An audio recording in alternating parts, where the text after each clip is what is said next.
Welcome back. One of the things we sure love about this show is the music that we get to enjoy. Thanks to Trey Corley and the Music City Connection. Would you give them a great big hand and thank them?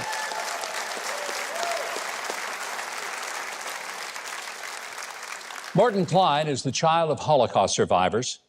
He's had a distinguished career in biostatistics at UCLA. But Mort Klein is best known as the president of the oldest Zionist organization on the planet, the Zionist Organization of America. The ZOA is the premier organization of advocacy for the rights of Jews to live securely in their indigenous homeland of Israel. He's been named one of the 5 most influential Jewish leaders in the U.S. He's often been cited for having accurately predicted the disaster of the Oslo Accords, in which Israel gave up land for peace and ended up with less peace and less land. Please welcome the president of the ZOA, Morton Klein. Mort, so glad to have you here. Great to be with you. The horrific terrorist attack on the Jewish people of Israel has shaken the world, but yet we see these crazy things happening, especially on the most elite college campuses, where people act like they're supporting Hamas, and it's Israel's fault. This has to be troubling for you as a Jewish leader. It is shocking. And one of the reasons this is happening, I believe, is that the students, the kids, and really many people in America do not know the truth of the Arab-Islamic war against Israel, the Jews, and the West. They believe that Israel stole this land from a sovereign Arab country called Palestine. There's never been an Arab country called Palestine. It was a region. In fact, Palestine is a Roman name.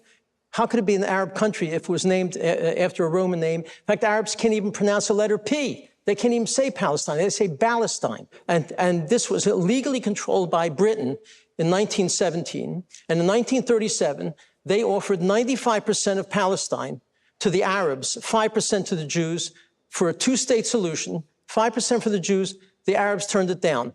In 1948, the United Nations offered half of Palestine to the Arabs, half to the Jews. They turned it down.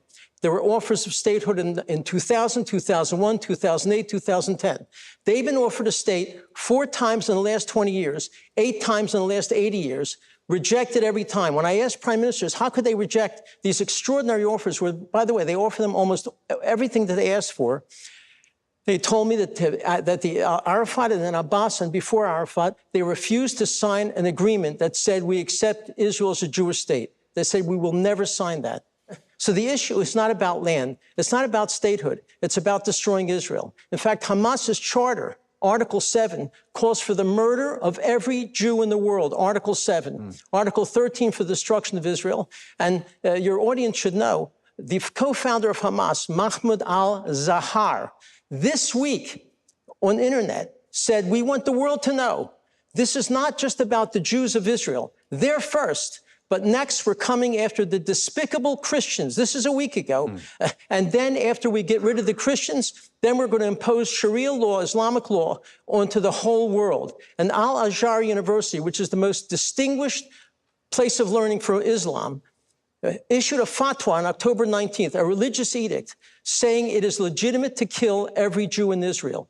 This is a religious war where they will not accept non-Muslims in their midst, and their goal is ultimately to establish a caliphate, an Islamic caliphate throughout the whole world. They control 644 times the landmass that Israel has. I know you've got a map. I want you to hold that up. The orange are the 23 Arab countries.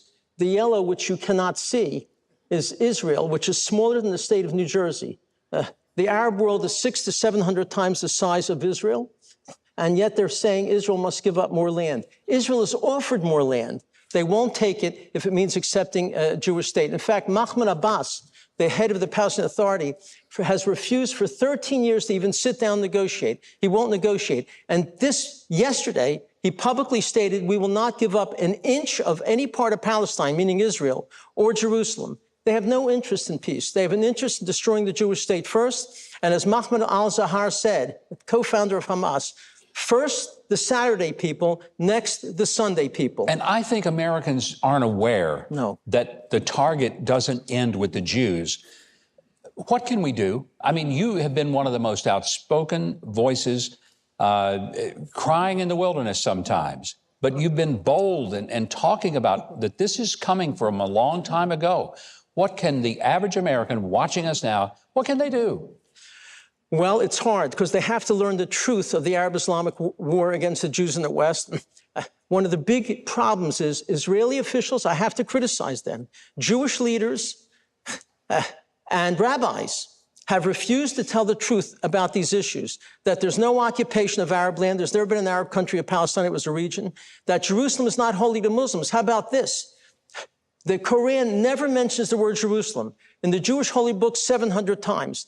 The majority of people living in Jerusalem from the mid-1800s until now have been Jews. And yet, when I ask Israeli officials to make these things clear, that this is an interest to destroy the state of Israel. In fact, let me show you another picture. This is the emblem commissioned by the Palestinian Authority now for the Palestinian Authority. You notice it's a shape of all of Israel with a keffiyeh over all of it, not just the West Bank and Gaza and Eastern Jerusalem. Arafat in the center, a Kalashnikov rifle. Is this the commissioned emblem that one would choose if you want peace with the Jewish state? They show clearly their goal is Israel's destruction first, and then they want to go after America. You know, Iran says repeatedly, death to America, death to Israel. Death to the big Satan, America, death to the little Satan, Israel. You're one of the most effective and important voices that we have on this subject. It's why I love the ZOA. I love what you do. I love your effectiveness. And I want to say to our audience, the Zion Organization of America, the ZOA, is the most effective as well as the oldest pro-Zionist organization in the world. I hope you want to learn more about them and access volumes of information about Israel and what Morton Klein has talked about. Here's how to do it. If you go to Huckabee.tv, we will link you directly to ZOA and the conversations that we've had here.